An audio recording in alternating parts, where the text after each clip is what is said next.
Hello, friends. Robert Bevan here, author of the Caverns Creatures series of comedy, fantasy novels, and short stories. With me is Sam West. And today, finally, we are breaking down our picks for the top 5 and one worst level 9 wizard spells. These are the We're in, best of the best. well, and one worst. And one worst of the worst. I Yeah. will be shocked if we don't both have the same worst. I also think I will be shocked if we don't have like 4 out of 5 for the tops. I think Oh, I think a lot of these are pretty apparently like, oh yeah, that's busted. I think let me take a quick look. I know I've got one that I don't think you'll have. Yeah, I'm in the same boat. I'm like, I kind of got to like I got through 4 of it and I was like, yeah, these are obviously busted. But now what? And I don't know if I landed on one I'm super happy with or not, but we'll get there when we get there, I guess. Yeah, I'm sure we'll have 3 of the same. Mm. Kind of iffy about 4, probably not 5. Yeah, But fair enough. what? Right. Let's quick disclaimer. Oh I yes. I have on this list, I have seen 4 of them get cast. I have seen one of them get cast twice, and all the other ones get cast once, and the other one's just hypothetical. The one's just like this seems really nuts. But we're talking about a tier of play that like you get 2 adventures into the game, campaign's over, right? This is like the uppermost campaign. Everyone's level 17, everyone's ready to go for the big bad. You've been in a campaign for 3.5 years, and someone's about to leave to go get a new house. And you're like, okay, everyone, we gotta finish out the campaign. We're rushing the last 3 levels. Get in there, and you learn your length level spells and shit. And we haven't played in this tier a lot. And for I've that never reason, had a character survive this long. exactly. For that reason, take our opinions with a grain of salt. We haven't played with most of these all that much, but based off the kinds of plays we have and had, maybe we could be right, could be wrong. I don't know. Also, I rank mine 1 to 5. Bob just grab exit. Yeah. All right. Well, I'll start this time because I'm going to say it. It's going to be your number 1. We'll get it out of the way. Wish. Yeah, wishes. Yep. Huh. I don't know how much we have to say about it. It's do whatever you want the spell. It's at minimum every level 8 or lower spell in the game at your disposal whenever you want it. So if you've got like that encyclopedic knowledge and you're like, you know what we can really use right now? This random level 7 spell. You got it. If you need a true resurrection, if you need a, any of the summoning spells, if you need a mass teleportation, if you need a perfect mass gigantic healing instantaneously, all of that is one of the bullet points on Wish. Now, to be clear, is that any 8th level spell or lower that you know, or Nope. on your spell list? Nope. Or, wow. Any in the game. That's something. Yeah, it's something, all right, and that's not half of the text. That's just tacked on at the end. Well, how do you break wish? What's the first thing you wish for? I don't think I get wish. That's too much responsibility. Too much power. Well, I mean, we're playing a game with rules, and wish kind of just throws that out the window. A little bit. I mean, there are rules around your wishes. They're like, oh, well, if you do it too much, you'll never get to do it again. And I think that's a really, really important set of words. Still, if it's so good that you could never do it ever again, you get in this weird little, like, what justifies this never, ever being cast again? And your DM has to figure that out. And there's going to be sometimes where it's like, yeah, Ascension to Godhood seems fine. Other times are like, that's way too good. You can't do that. But you're basically already got a few of wish. So, like, I don't know.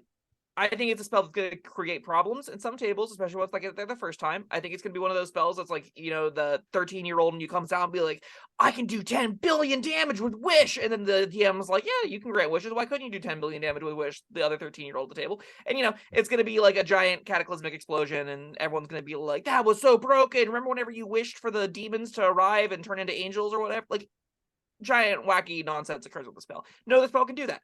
No, this spell can do what Wish can do. You could ask for whatever you want and hypothetically get it, and sometimes you're not going to get it, but at the minimum, you're getting absurd stuff. So, like, it's always going to be busted.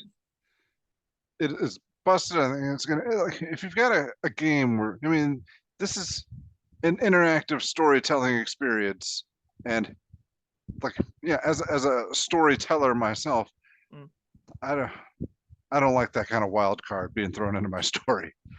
And also, there's always the annoyance of, all right, I'm going to say the wish, and then the DM is going to try and manipulate that in the old cliche kind of thing. And that's, yeah, we discussed this when we talked about wish. It's a long video. You should now go I'm thinking that. of Brendan Fraser, and it's making me angry. Brendan Fraser makes you angry, Bob. Absolutely not allowed. Yeah, well, go watch the Wish video. Go watch the Wish video. Anything else to say about Wish? I mean, it's cracked. It's broken. You don't need it. You don't need all the text. You could take one line of text from Wish and I'd be like, this spell's absurd. And that's the spell's 8th level or lower. And then it keeps going. And like it gives you the best healing light ability in the game, which assures whatever. It lets you like create any or any effect that you could possibly dream of. That's really busted. If you even don't go into the you can do whatever random wacky nonsense bullshit you want, it's still really busted. And that is why it has to be number 1, because then it also can do anything you want it to do. And that's, there's like I said, I agree with you, Bob. I don't think this is for every table. I think like this is a wild card that you want to talk to your DM about and be like, is Wish is this a table that wants to play with Wish? And if so, what does that look like? And where I think it could work well is if you and your party have gotten yourself into a situation that only Wish can solve, then you go on a quest, you find a ring that has Wish in it, use it, there you go. Yeah. Or if I took Wish, I think I would use it exclusively for the access to lesser spells, because that's super cool. It's super cool, but it's also a ton of bookkeeping. Are you saying you're going to be like, oh yeah, I'm going to have the player's handbook by my side at the ready with the spell section just open, just like perusing, like, wouldn't this be good right now? Okay. Like, well, I'll probably have a few in mind that I want to cast that I didn't have access to before. Maybe just pull up all the 8th and 7th level spells and be like, some of these are probably pretty good. Or, I mean, that would be the sort of thing where, all right, I got Wish. Between now and the next session, I'm going to do a lot of reading up on spells. That's fair. And I'm going to watch a lot of videos on the Caverns and Creatures YouTube channel. Figure out what ones are good and bad. We have talked about a lot of upper tier spells, so like, well, by the time these people are viewing this, we might have covered all of them. Oh my god. It could be true. Maybe this is the year 2045 and we've just gone through every single one. Because that's the base we're currently at. I don't know. We've covered over 200 now. Oh, that's a lot. Yeah, we're moving along. Yeah. Anyway, we definitely talked Wish to death. I'll go just top to bottom then. So that's my number 1. My number 2 is True Polymorph. Because True Polymorph is a truly unfair spell. And I can tell you why. Yes, that made my list. Yeah. True Polymorph doesn't I have to double check. Every time I read it, I'm like, I have to be wrong. But I'm not. True Polymorph, it just turns you into a thing that you want to be. And a thing that you can be is an Archmage. And an Archmage has a full 9th level and lower spell roster. It's got a 9th level spell slot, an 8th level spell slot, a 7th level spell slot, 2 6s, 2 5s, 3s, and all that, right? Which means at its floor, you can cast all of your other spells and be like, crap, I'm out. Archmage time. And then you still have another 9th level slot to use and the full robust roster of the rest of the spell slots. That's like the floor of True Polymorph. You could also just decide to be a CR 18 dragon of some nature. Why not? That seems pretty good. Who doesn't want a free 400 hit points and a tremendous AC and multi-attack and all the other good stuff, right? You can just turn into anything with a CR less than your level. And that's nuts. And then you can also turn creatures into like little cubes and leave them places if you want to. You can also turn objects into creatures if you want to be like, you know what? I think I would like to summon whatever CR 9 or lower monster my heart desires. It's just stapled to an already busted spell. I think like the top 9th level spells are the ones that have an apparently abhorrently powerful effect. An effect that like fundamentally changes how the game has to be played because you like double your spells list or double your your Wish giving you whatever effect you want, or other ones we'll talk about later. But like this is that you become a 9th level full caster or turn into any CR 19 or lower thing that you want to turn into. Or it also just gives you the ability to summon a companion. It also lets you just transform things into pebbles and leave them at the bottom of the ocean. It also gives you regular polymorph and all of its upsides. And that makes the spell cracked. The spell's busted. Well, yeah, that's but I think that's where a 9th level spell has to be. It's, the difference between this and Wish is that it's the difference between amazing things happening and anything goes. Yeah, Wish is definitely I think is an important distinction. Agreed. Wish is definitely like its own tier of lunacy. Like, if Wish was just all of the 8th level and lower spells, it would be right next to this as far as lunacy goes. Because Wish is every spell, this is every creature, basically, with the very few limitations, right? And every single creature is a lot. but it isn't unlimited. There are boundaries set by the quantity of creatures printed that put a ceiling on this. That ceiling is very, very, very, very, very high. And the CR system also, like, I mean, the CR system doesn't keep many things in check, but hypothetically, this prevents you from turning into like Tiamat, so that's nice. But like, you can do some pretty obnoxiously powerful stuff with this. Yeah. Well, what do you want to turn into? Put you on the spot. A guy with hair. A guy with hair. That's a good answer. We'll call it an Archmage then. Perfect. You nailed it. Most busted option you could have picked. Yeah, 9th level spells, in my opinion, this is like the end of the 20th and last novel in the series. You know, the finale of the film franchise. This is what you want. You want to be turning into this massive monster, and you know, for good or evil, or wherever the journey has taken you. Yeah, and this delivers on that. Yeah, it's this is not, it's good as a 9th level spell because you know this campaign's not going to last much longer. Yeah, we are destroying the story, but I mean, but not in a wish sense. Sure, this feels like you prepare for the giant climactic battle, and you're like, all right, it's time. Barbarian, I understand you've had nothing to do for the last 10 sessions. Congratulations, you're an ancient white dragon. Go nuts. And they just fly off and start doing breath weapons and being like, I have so many more abilities than I normally have. This is amazing. Which is like 6 abilities compared to Barbarian's regular 4. So that's, you know, that's also pretty cool. It's really great that you can cast this on other people. It's really great that you can still be the full caster and then also just be like, yeah, our buddy turned into a CR15 giant Baylor and started throwing fireballs at people because that seems dope. This is definitely the top end fantasy that I think you want it to be, especially if you're like if you like the shape changer, if you've been casting polymorph a lot, leveling up. This is just like your fantasy fulfilled to its finest. All right, true polymorph. I guess it's my turn. Let's see. Let's see if you can guess my number 3. Was it Meteor Swarm? It was Meteor Swarm. Yeah. It was. Yep. All right, those were the 3 I was pretty sure about. And they're the top 3 too. You nailed it in order. Oh well, yeah. I mean, that's what they are. That's true. Meteor Swarm, massive damage. Yeah. 3 areas of 40d6 damage. Nothing does more damage than that in the entire game. Wish, without cheating, can't do anything more than that in the entire game. 40d6 damage is a lot of damage. I think, do I save this for when we talk about it, or do I bring it up now?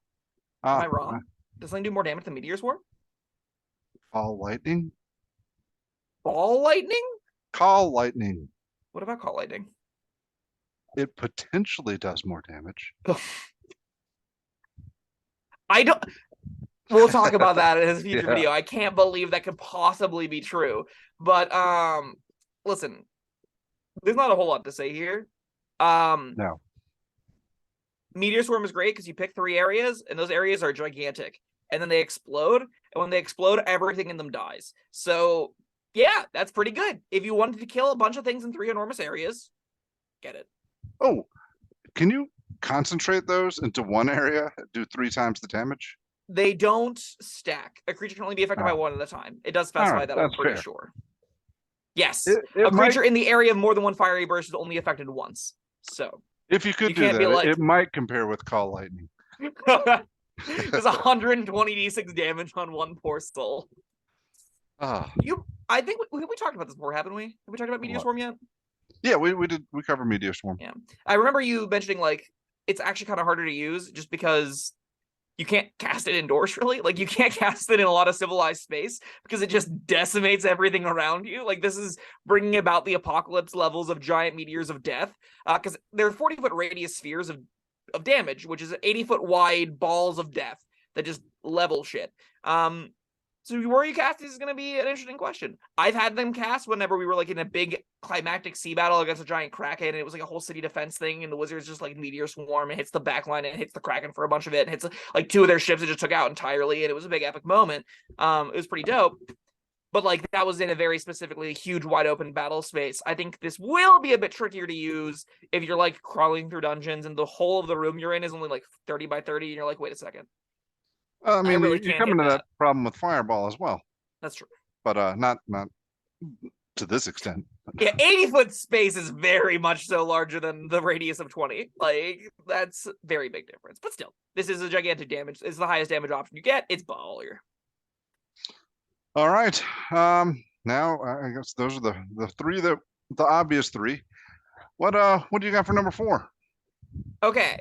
I don't know. Like, this is where I guess we're starting to reach territory where I'm like, I also don't know how utterly cracked this is, but it seems really good. It's mass polymorph. I think mass polymorph could be ridiculous when used correctly. It's like, it kind of is the same bill as true polymorph, but you use this more as the saber die. This is kind of just like all right, 10 things. I can make them be anything I want, assuming it's like, let me check the exact CR. It has to be a beast. It has to be CR lower than or less than half its level. So like any CR10 beast, if you're like, hey, barbarian, you want to be a giant ape real quick? And they go, yes, please. So that's better than what I'm currently doing. You turn them into a giant ape, and they go beat things up, right? And then that's pretty sweet.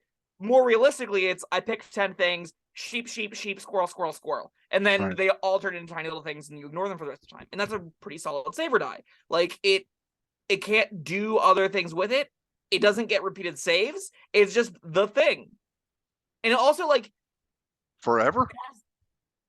For up to an hour, you have to concentrate on this. Okay. Yeah, but there's no extra saves. There's no like it can't get out of this particularly easily. It gains temp HP equal to its level of its new form. So like the hit points of its new form. So it doesn't use it. It changed how polymorph worked fundamentally, which is kind of dumb in my opinion. I feel like they should just stuck with it until they reworked polymorph. But in any case, I think at minimum having a 9th level spell that'd be like 10 things are now tiny and entirely unimportant. It's kind of just like the best saber die you get access to. I think this is pretty close to Psychic Scream, which is you blow up 14d6 damage and stun a bunch of things. But they get to repeat the saves. The 14d6 damage for repeating the saves, like that's pretty fair trade-off. You also blow up their heads. I think that one's close to this, so I would probably like say that's an honorable mention here. But I don't know. I think it's fine. Why didn't this make your list? Well, I mean, it didn't make my list because the 2 others did. That's but no. But as far as a saber die goes, I always like multiple target saber dies because it's gonna hit some of them. Hopefully, it definitely mitigates the feel bads of casting a spell and having nothing happen. Like right. Polymorphing and being like, passed balls, past turn is a really big bummer. I can't fathom there being many times where like you hit 10 things with this and all of them pass. Now, like if I recall correctly, with regular polymorph, you cast this, you turn your big enemy into a sheep.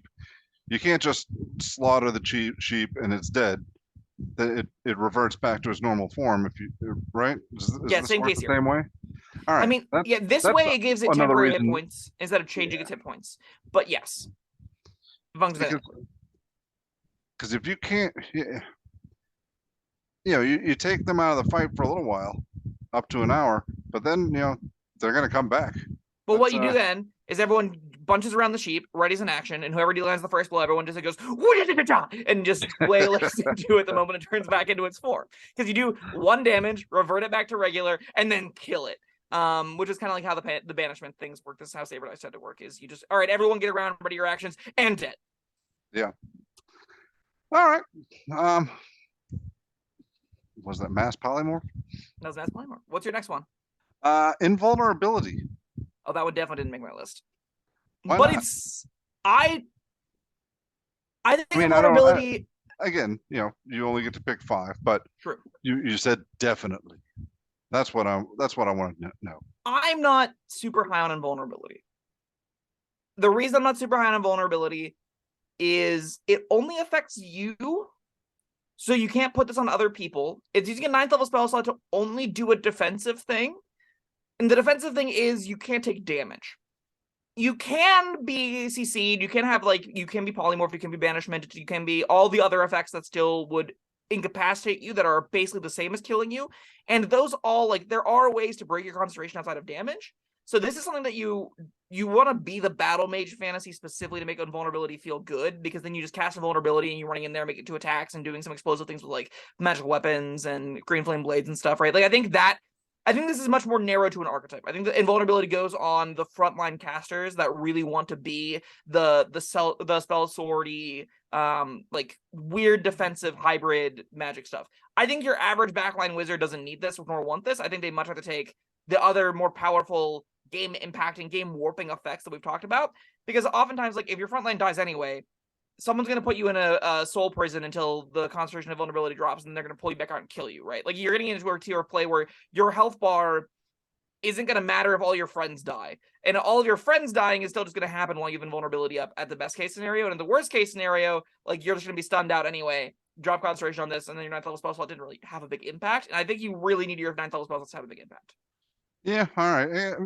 Yeah, I was thinking, I put this on the list thinking, cool, a concentration spell that makes it like really hard to break your concentration. Yes, I know there are other ways to do that, but not many. yeah, damage is the main way. Yes. And it'd be cooler if that helped you, maintain a different concentration spell. Yeah, it's like, I can't break concentration. That's the spell. Yeah. Wait, what? Kind of a weird little feedback loop. But yeah, that's why I picked it. It's and just for the fantasy of being invulnerable as a robe wearing bearded old man with a pointy hat, and then going duking it out with a bunch of stuff that can't hurt me. Yeah, absolutely. I will say I was checking, there might have been an epic that did it. Getting double concentration is a very popular fantasy that players like to have, and it's often a time when it becomes magic items that you see in the upper tiers, like, oh, you can concentrate on 2 things. Very evidently busted.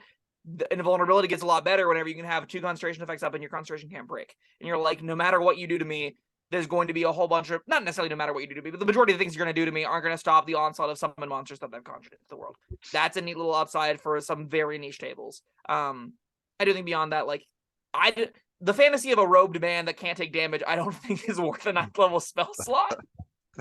You and I play this game for different reasons. That's fair. I mean, if you're like the Blade Singer, if you're a I don't know, there's not like any other archetypes that really see taking this. Maybe you're like a really top end Abjurer fantasy and you want things to attack you. Sure. This doesn't work with a lot of your other build options, though. It's kind of a bummer. But still, like for the big fight, you can be like, I will sit in the middle of things. Things will come to attack me, and I will hold the line. Then it's decent. Yeah. Or cast this and then compel duel. Sure. That's definitely not a wizard spell, but sure, you got access to it through something. Yeah. Maybe you're also in like a situation where it's a high damage environment where it's like, okay, cool, I'm gonna be invulnerable and then just walk out into the plane of fire and not give a shit that it's all on fire and just be like, yeah, I can chat here, what's up? And just have a perfectly mundane conversation in incredibly hazardous environments. That could be neat. Or you're going against creatures that are strictly damage dealers. You're talking about other wizards casting stunning spells and whatever. But if you're going against a group of dire bears or something, then if you're level 17, if you're level 17 and are facing down some dire bears, I'm a little confused as to why you just haven't craterized them with a meteor swarm. But yeah, sure. Because there's 1,000 dire bears. Now we're talking. So you'll sit inside, unable to kill all 1,000 for 10 minutes, and then after you've killed, like, I don't know, 7 in that 10-minute time, you'll just die to the 993 remaining dire bears. I'm not super high on vulnerability. I think it has its spot in a few builds. I don't think it's that amazing. All right. Well, I guess it's your turn. This is your number 5? My number 5. This is the one I'm least certain about, but I'm like, it seems cool. Shape change. I have 3 polymorph effects on my list. I didn't love that, but I was like, I don't like the rest of these enough to put them here. So shape change just lets you like at will polymorph yourself. And it's equal to your level or lower. However, it comes with the prerequisite, or the thing where you can't actually do, like, you can't use its legendary actions. You can't get its spells, I don't believe. It's got a bunch of more tacked onto it that makes it less effective than true polymorph, but it does give you some of their abilities. Still gives you a lot of their stuff. And you can, like, being able to hop between a bunch of different creatures basically says I have access to every single creature ability in the player's handbook or in the monster manual in every book ever printed that's lower than my level in the CR, and that's genuinely pretty sweet. Plus, like, you get a gigantic well of hit points where you can just be like, I switch and get 150 hit points. I switch and get 200 hit points. I switch and get 250 All hit right, points. let And me now we're stop you close to there. invulnerability. Let me stop you there. I don't think that's true. I think there's a line of text at the end where you switch and you have to have the same or fewer amount of hit points. Oh, you're right. It does. If your new form has more hit points than your current one, want your hit points to remain at the current value. That's a really important line of text. Thank you, Bob. I've definitely been wrong about this spell before. Thank whoever left that comment when we talked about this spell. Thank you, commenters. I'm learning new things every day. This is great. And I still maintain my position that I've never ever been wrong, including right now. At minimum, even without the HP shenanigans that I thought the spell gave you, it is still just a really big, powerful, every monster at once kind of ability. You can, much like how, again, so like, Wish is every spell in the game. True Polymorph is one of every monster in the game, like one in all of their goodness. All of the things are on board. You can use their spells. You can use everything that you'd like. With Shape Change, it's every like non-spell feature in the game you get kind of access to and can switch between them willy-nilly. And that's pretty baller. That's a gigantic, robust roster of cool things that you could mess around and try. Yeah, well, it didn't make my list because True Polymorph did. That's fair. Yeah. That's where I looked at these last three and I was like, maybe, or these last two, and I was like, maybe True Polymorph should be the only one I put on here, but I don't know. I put Shape Change too. Okay. I'm not upset with that. No. I think it's good. Got anything else to say about it? It's very similar to the other ones that we've already talked about, so I don't think I need to say a lot much more. Well, getting to my fifth choice, I saved this for last because it's exciting. Well, you've already brought it up. Psychic Scream. Psychic Scream is nifty. And I only chose it because it makes your head explode, or your enemy's head explode. That's a good reason. That's what I want from a 9th level spell. Sure. That is, I mean, that's undoubtedly a cool top in fantasy, right? Like you are the scream and then it very much reminds me of like the finale to what's the action movie with the spies, but it's like a riff on it. I can't remember. It doesn't matter. What does matter is having a bunch of head explodes is very fun. It's also giant AoE stuns, and stun is good. I'm a fan of Psychic Scream. I think Psychic Scream, maybe I should have picked it over my other polymorph because this is like the same vein. I think Mass Polymorph is slightly better just because you tend to like, you want the lockdown when you want the lockdown. The damage and lockdown here is both good, and they're probably good enough that you'd be like, yeah, I'll hedge my bets, I'll do both now. But I think I'd rather just be like, yeah, I'll cast 8th level spells that do damage, and my 9th level spell to lockdown, and get a little bit of more potency out of each spell cast, where this is like a little bit of both. Yeah, well, a decent bit of both, and definitely a decent bit of both. Head exploding. And fantastic flavor. Yeah. Yeah, the head exploding thing was the only thing I really had to talk about. You just want to live your best 90s horror movie life, where it's just, the random gory blowing up of heads is where I envision this at least. And but it's not like because I shot them with a shotgun or something. It's because I screamed at them. And my scream, the forcefulness of my scream was such that their heads physically exploded. I don't like, the text says you unleash the power of your mind to blast the intellect of 10 creatures of your choice you see with the range. I don't get any vocal from that at all. I don't see some person I think you're thinking you yell and that makes their heads explode. I don't think that's what's happening here. Is there a verbal component to the spell? No, it's just somatic. Well, you know what? When I cast it, I will actually scream. You'll scream every time regardless. Yes. Delightful. All right. Time for the worst. I think it... do we even need to... all right, yeah. Go ahead. What is it? It's Astral Projection. Oh, it's not? You didn't pick Astral Projection? What'd you pick? Weird. Oh, Weird is also really bad. I think Astral Projection is about as bad as Weird is. Astral Projection just actively does nothing, is the problem. Weird is like a bad 3rd level spell. So, like, you can take your pick. Weird definitely was, like, on my radar. I was like, oh, this one is really terrible. But Astral Projection just doesn't have text. So, like, I guess you can pick which one you feel is less meritable. Let's go with Weird first. Why do you think Weird is so bad? Let's inform well, you know what? This is you've brought this up many times before. It offers a promise that it doesn't deliver on. When I hear of a spell a 9th level spell called weird. I'm thinking it's going to be the ultimate chaos magic. I'm thinking like You don't psychedelic know. trip brought to real life, right? That's Yeah, what I'm that. envisioning, right? I was just thinking, the Hitchhiker's Guide, Yeah, infinite improbability drive. absolutely. Your arms are going to turn into worms, or Mhm. your enemies are going to grow 17 feet tall or something. Maybe it's going to be good, maybe it's going to be bad. This is the ultimate Hail Mary spell. But It's 40-10 psychic damage that yes. fearsome things. And it doesn't even make them drop their weapons. Yeah. Yeah, weird is profoundly stupid. It's so disappointing. To call a spell weird and then give it less like a single paragraph of text is just that isn't it. The True Polymorph is a novel. It's got like Wish on its own. It's got so much text comparatively. To not give weird a spell dedicated to weirdness, it's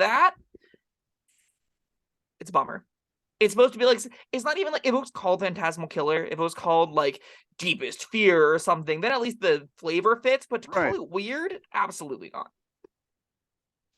All right, well, what about astral projection? The spell's, whoever wants to cast this, I don't understand. Yeah, we've covered it, but do you like the ability to land yourself in a terrain that might involve instantaneous and immediate death? Because that's real text in astral projection. Sometimes you'll be against someone and be like, hey, what's this silvery little wire thing? Snip, dead. Yeah, because the only way you can die from this is if the DM just wants you to die. Yep. And then, it's not like people are going around, like you said, randomly happening upon silvery strings, and they have a pair of magic scissors or whatever they need. Yep. Yeah, this is what is it compared to plane shift? Is that I would compare it to create spell jamming hell. This feels like it's in that No, territory like, of specific. what it does, like, for what it's supposed to do. Yeah, plane shift. Go into different planes, right? A lower level spell. Yeah, well, it had to be. This is not. We're talking 9th level spells here. Yeah. So it's plane shift plus random chance of death. But it's also worse than that because you have to find the planes. You can't just say, I want to go there. You have to like swim through the astral soup to eventually, hopefully, stumble across the plane that you want to go to. This is a spell that says, DM, I know that we've been playing in this campaign for the last, 10 months to 2 years.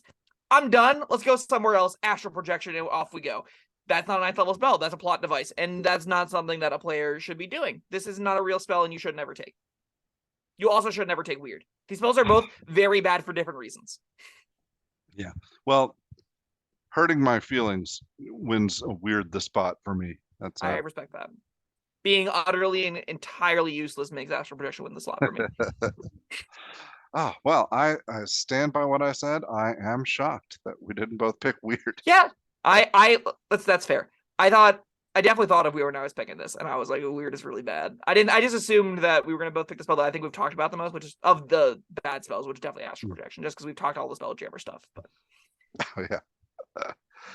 All right, well, that was it. 9th level. We did it.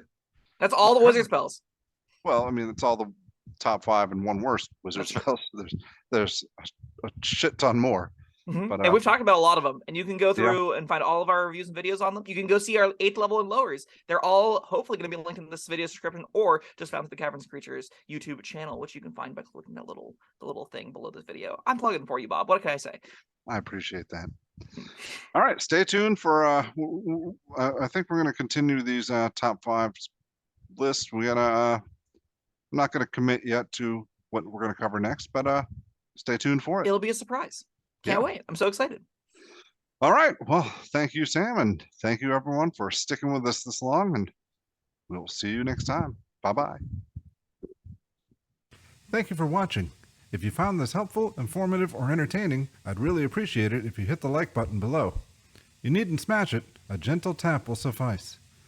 If you want to see more videos like this, subscribe to the channel. And make sure you check out the links in the description, where you'll find my Caverns and Creatures series of comedy fantasy novels, Sam's full review of the spell, and other fun things.